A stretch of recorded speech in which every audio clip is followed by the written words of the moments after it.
Assalamualaikum warahmatullahi wabarakatuh. Kami dari kelompok 81 akan mempresentasikan laporan resmi kelompok kami, yaitu modul 2 data flow diagram.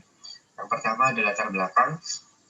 Latar belakang kami di sini yaitu sistem informasi manajemen adalah sistem perencanaan bagian dari pengendalian internal suatu bisnis yang meliputi pemanfaatan manusia, dokumen, teknologi, dan prosedur oleh akuntansi manajemen untuk memecahkan masalah bisnis seperti biaya produk, layanan, atau suatu strategi bisnis.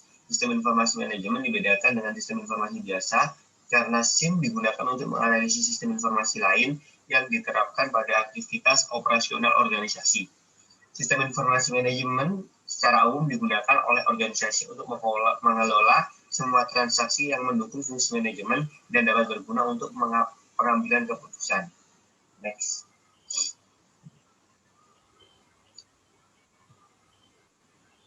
Lalu ada rumusan masalah.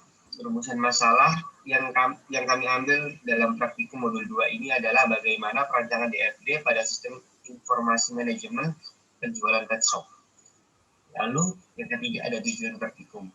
Tujuan praktikum dari modul 2 ini yaitu dapat mengembangkan data flow diagram dalam kehidupan sehari-hari. Yang kedua dapat merancang sistem data flow diagram mengenai sistem informasi pet shop.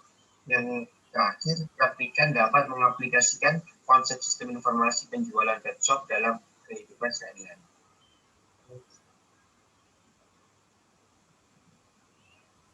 Lalu ada tinjauan pustaka. Tinjauan pustaka yang pertama yaitu yang kami ambil adalah sistem informasi manajemen sendiri. Lalu ini ada tingkatan sistem informasi manajemen, yaitu yang paling tinggi ada sistem informasi manajemen, yang kedua ada informasi manajemen, yang ketiga juga ada informasi manajemen untuk operasional, untuk perencanaan informasional, dan juga pengolahan transaksi untuk yang paling bawah.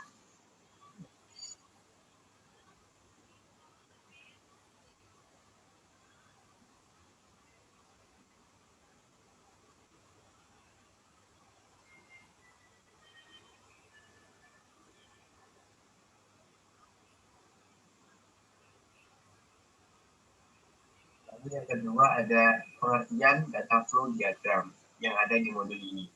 Data flow diagram atau dapat disebut diagram aliran data merupakan teknik yang menjelaskan keadaan sebenarnya yang dibuat untuk menggambarkan dari mana asal dan kemana tujuan data yang keluar dari sistem, di mana data disimpan, proses apa yang menghasilkan data tersebut, dan interaksi antara data yang tersimpan dan proses yang dikenakan pada data tersebut.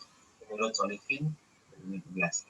Data flow diagram sendiri adalah ilustrasi atau alur sebuah sistem. Biasanya data flow diagram banyak digunakan oleh seseorang yang bekerja di bidang sistem informasi. Hingga saat ini, DFD banyak digunakan dalam pengembangan berbagai sistem, termasuk software development. Data flow diagram memberikan tampilan secara visual tentang aliran data dan informasi dari suatu sistem. Visual dari DFD ini menggambarkan siapa saja yang terlibat pada sistem tersebut dari start sampai finish. Next.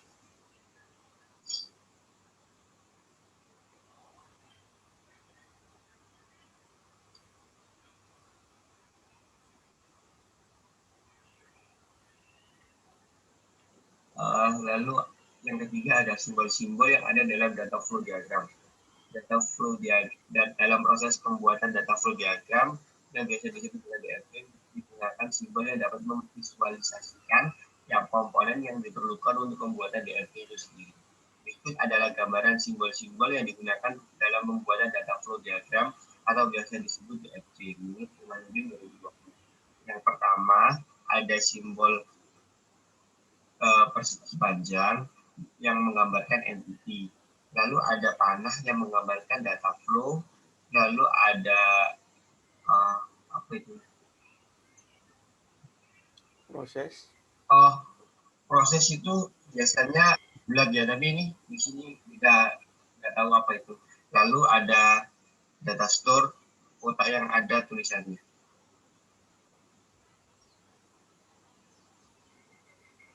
Ya ini. Next.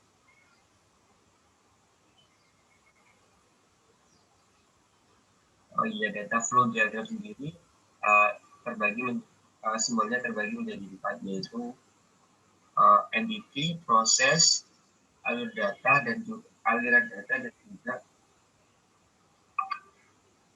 data store. Lalu yang ketiga ada perbedaan DFT dengan diagram konteks. Untuk mengetahui perbedaan keduanya, kita perlu mengetahui apa itu diagram konteks. Diagram konteks atau konteks diagram merupakan diagram yang menggambarkan ruang lingkup suatu sistem secara menyeluruh dan lengkap. Dengan demikian, bisa diketahui bahwa diagram konteks menjadi bagian tertinggi dalam DFT. Maka dari itu, pemodelan DFT diawali dengan pembuatan diagram konteks. Sedangkan DFT menggambarkan sistem yang lebih terperinci hingga bagian terkecil, seperti fitur dalam setiap bagian yang dimiliki oleh sistem, baik DFT maupun diagram konteks, memakai jenis dan bentuk simbol yang sama. Hanya saja ada perbedaan aturan mengenai pemodelan DFT dan diagram konteks. Pada diagram konteks, hanya diperbolehkan satu simbol proses saja, berbeda dengan DFT yang boleh memakai lebih dari satu simbol proses. Di samping itu, pada diagram konteks dipakai untuk menggambarkan interaksi sistem dengan lingkungan luar. Sementara pada pemodelan DFT digambarkan pula hubungan antara proses di dalam sistem. Next.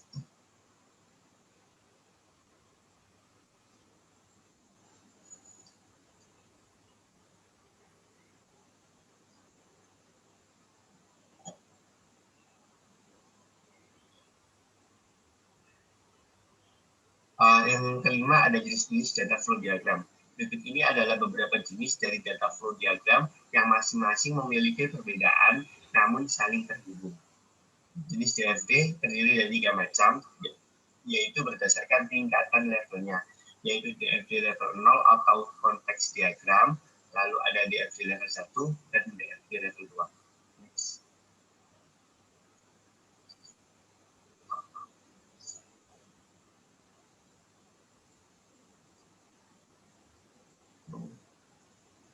Next. Lalu yang keenam ada Power Designer, adalah aplikasi yang digunakan untuk membangun atau merancang sebuah basis data melalui ER diagram.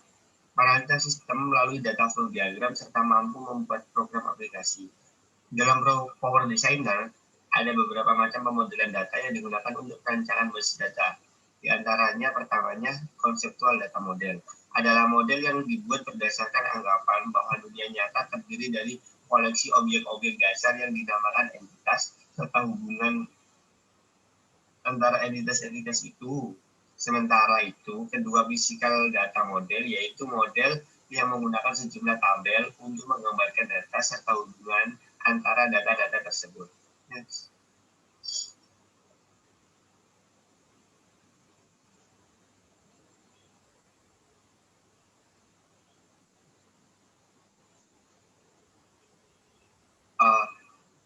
Lalu yang ketiga ada langkah-langkah pengerjaan. Sebuah toko pet shop sedang membangun sistem database untuk pembelian pet shop agar lebih efektif dan efisien dalam mendata penyewa yang ingin meminjam kaset. Tentukan diagram konteks DFT level 0 dan DFT level 1-nya. Langkah pertama, membuka aplikasi Power Designer yang ada di laptop kalian. Yang kedua, setelah Power Designer terbuka, klik File, lalu klik New, lalu ke Data Flow Diagram. Langsung saja bisa dijelaskan teman saya. Lalu untuk yang ketiga, buat konteks diagram diawali dengan membuat tools proses sesuai dengan permasalahan yang telah ditentukan. Entitas dan dengan tools entity-nya yang pertama ada pembeli, kedua pegawai, ketiga barang, keempat kasir, dan kelima kwitansi. Mungkin kita bisa langsung lanjut ke Power Designer-nya.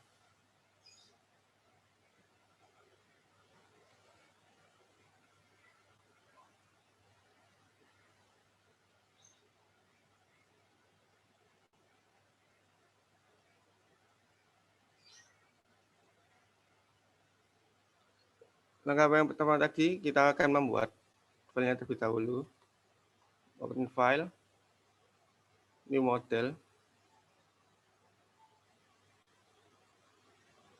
lalu pilih data flow diagram, beri nama data flow diagram karena di sini kita sudah memiliki nama pet shop, kita akan menggunakan nama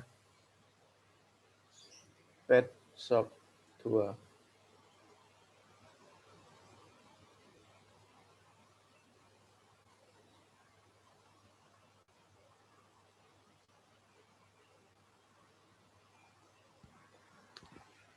Setelah itu kita membuat 5 entity terlebih dahulu.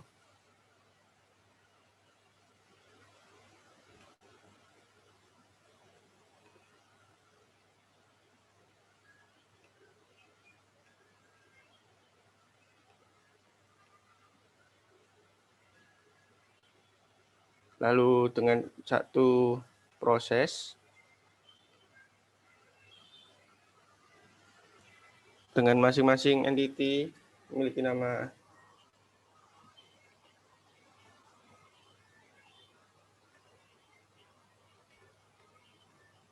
pembeli.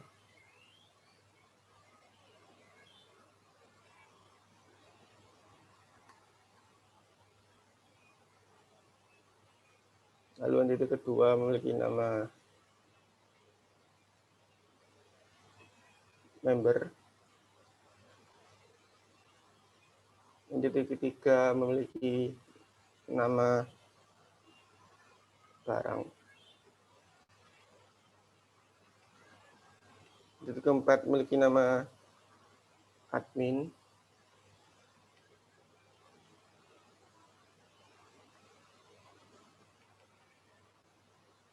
Dan entity yang terakhir memiliki nama kwitansi.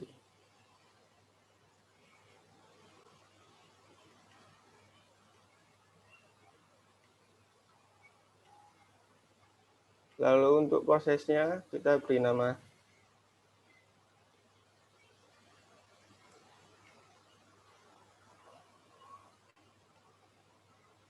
sistem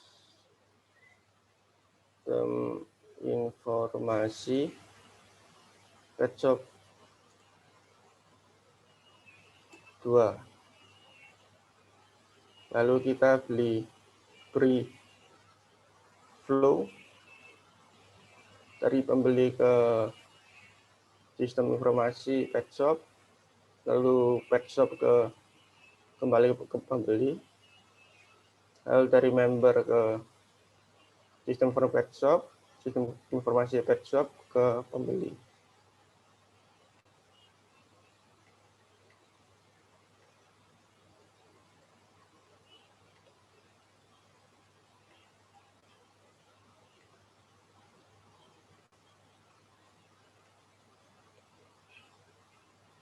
Lalu dari barang ke sistem pet shop dan sebaliknya. Dari admin ke informasi pet shop, sebaliknya juga. Dari kwitansi ke sistem informasi pet shop, sebaliknya juga.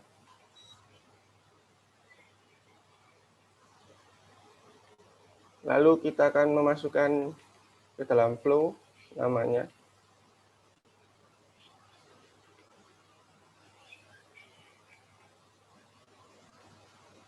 Kita beri nama dari pembeli ke data shop, pengisian identitas.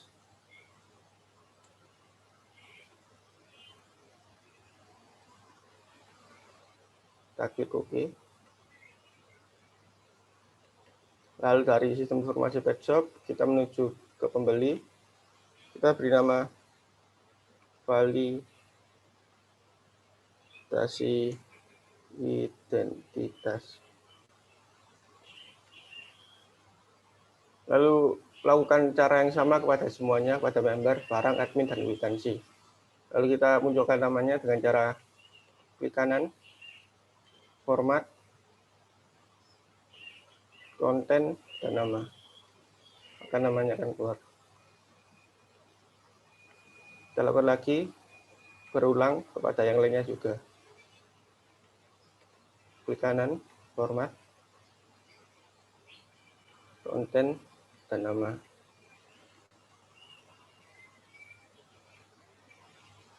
Kita lanjut ke yang sudah tersedia saja. Ini adalah konteks diagram yang telah diberi nama semua. Lalu kita klik kanan.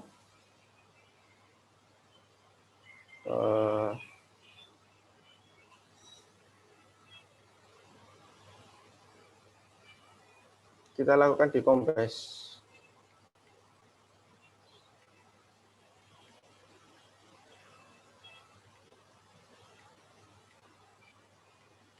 Klik kanan, kita lakukan dekompres proses.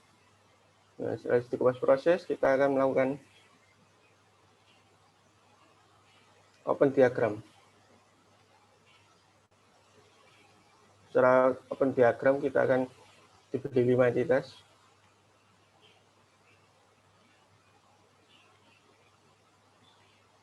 Setiap entitas akan memiliki prosesnya masing-masing. Proses.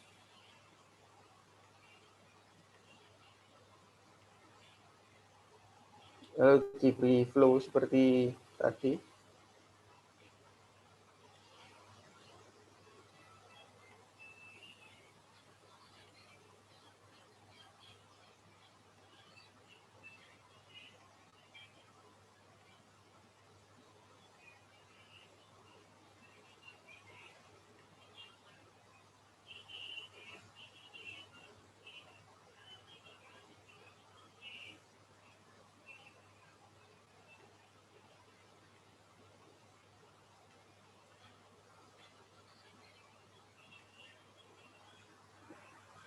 Mungkin kita bisa langsung lanjut ke DFD.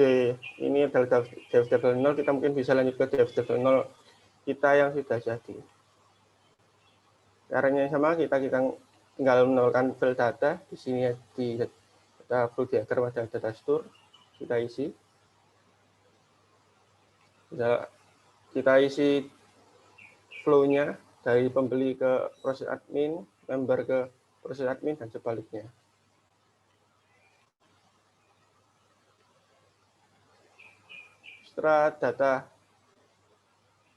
Setelah semuanya terisi dan keluar namanya, kita lakukan klik kanan, dekompres. Setelah lakukan dekompres, kita open diagram. Nah, di open diagram akan keluar member dan pembeli.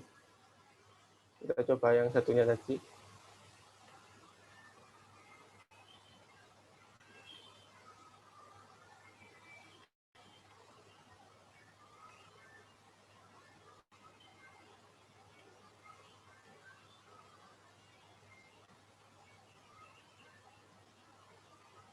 Klik kanan,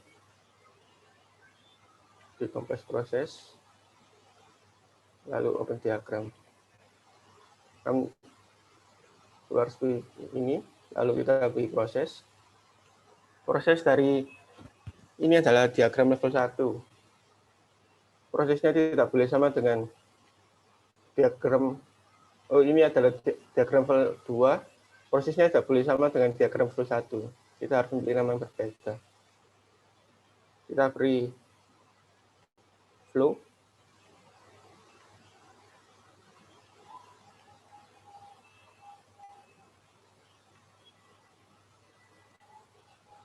Mungkin bisa langsung diganti ke level 2 yang kita sudah kerjakan.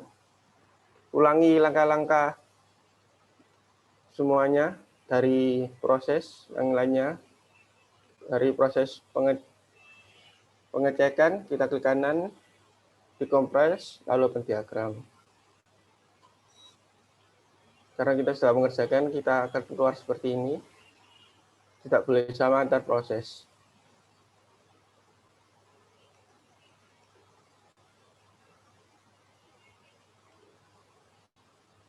Yang ini juga pengecekan sampai ke proses pembayaran. Itu open diagram. Ya, jika sudah sampai sini, berarti level 2 sudah terpenuhi.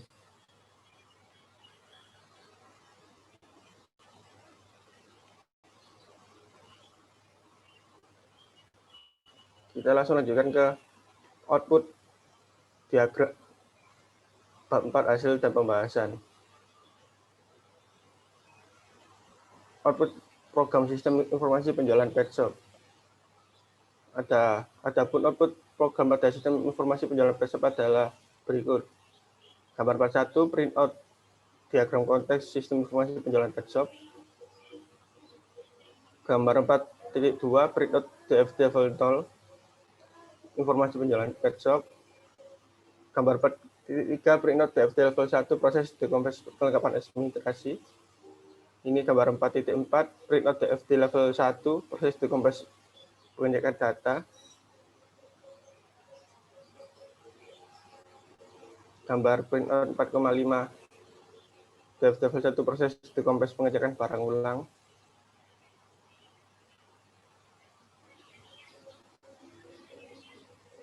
Lalu ada gambar 4.7 print out DFT level 1 proses dekompres transaksi. Lalu ada analisa output. Adapun analisa output pada permasalahan basis data pembelian pet shop sebagai berikut. Analisa output konteks diagram pada permasalahan di atas didapatkan 5 entitas, yaitu pembeli, member, barang, admin, dan kwitansi. Yang mana antara entitas tersebut terhubung dalam satu proses dan saling memiliki relasi timbal balik, di mana alur antara pelanggan terhadap sistem informasi data alur adalah pembeli, yaitu pengisian identitas dan validasi identitas. Untuk alur data kartu member terdapat sistem informasi penjualan pet shop, yaitu nomor anggota dan mendapatkan kartu member. Untuk alur data antara barang terhadap sistem informasi penjualan pet shop, yaitu list nama barang dan jumlah barang. Untuk alur data antara admin terhadap sistem informasi penjualan pet shop, yaitu lapor pembayaran dan data pembeli. Untuk aluran data kwitansi terhadap sistem informasi penjualan pet shop, yaitu jumlah biaya dan edit kwitansi. Lalu analisa output DFT level 0. Kemudian dari proses diagram konteks tersebut dapat dibentuk menjadi data flow diagram level 0. Yang antara entitas memiliki proses yang dimana memiliki relasi timbal balik. Di mana proses penyimpanan yang digunakan yaitu data administrasi, proses pengecekan barang, proses pembelian, dan proses pembayaran. Lalu ada analisis output DFT level 1. Pada setiap proses tersebut dibentuk data flow diagram level 1 terhadap setiap entitasnya, dan ada juga relasi timbal balik dan dari sistem proses penyimpanannya.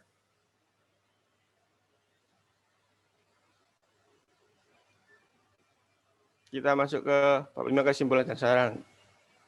Kesimpulannya, berdasarkan hasil analisis di atas didapatkan kesimpulan sebagai berikut. Yang pertama, dapat membuat diagram konteks dari sistem informasi pet shop yang dimana terdapat entitasnya adalah pembeli, member, barang, admin, dan kwitansi. Yang kedua, dapat mengembangkan diagram konteks menjadi DFT level 0. Terdapat bermacam proses, yaitu administrasi, proses pengecekan barang, proses pembelian, dan proses pembayaran. Yang ketiga, dapat mengembangkan DFT level 0 menjadi DFT level 1, di mana terdapat proses di setiap entitasnya dan ada juga relasi timbal balik dan sistem proses penyimpanannya. Lalu ada saran. Saran yang diberikan untuk laporan modul 2 ini adalah yang pertama, sebaiknya praktikan mempelajari dahulu materi agar lebih mudah memahami saat melakukan praktikum. Yang kedua, sebaiknya praktikan diberikan penjelasan penggunaan aplikasi Power Designer, dan yang ketiga, sebaiknya pada modul diberikan langkah-langkah proses pengerjaan secara rinci. Mungkin itu, dan ini daftar pustaka. Mungkin itu bisa ditutup. Sekian dari presentasi kelompok kami. Mohon maaf apabila ada salah kata atau kekurangan. Terima kasih. Wassalamualaikum warahmatullahi wabarakatuh. Waalaikumsalam.